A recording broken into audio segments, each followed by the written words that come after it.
Ateist papağancı o gönderdi beni. Eğer ibadetini bozabilirsem bana yüklü miktarda ıslak mama verecek. Çekil şuradan.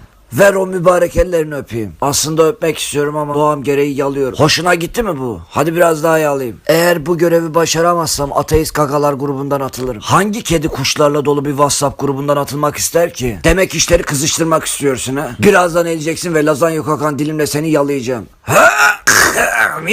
Tanrım, kedice de konuşmayı bilmiyorum. 40 yıldır ateistim, böyle bir azim görmedim. Sayemde cennete gireceksin ha. Ne o elindeki lazer mi? Bakayım. Defol şuradan. Defolmam ki. Niye defolayım? Herkes görevini yapsın. Ben bir ateistim. Günah point kazanmam lazım. Hey devil! Duy sesimi. Bu adam tuşundan bile çıksa namazı bırakmayacağı benziyor. Doğru bildin serseri. Tamam eğil, hiçbir şey yapmayacağım. Gerçek. Takkeni çıkartırsam bozuluyor mu acaba? Bozamazsın ki. Keşke bir kablo olsaydın. Seni kemirerek bozardım. Sen selam verene kadar bozdum. Eğer bozamazsam canımı okursun. Ama her neyse 8 tane daha var.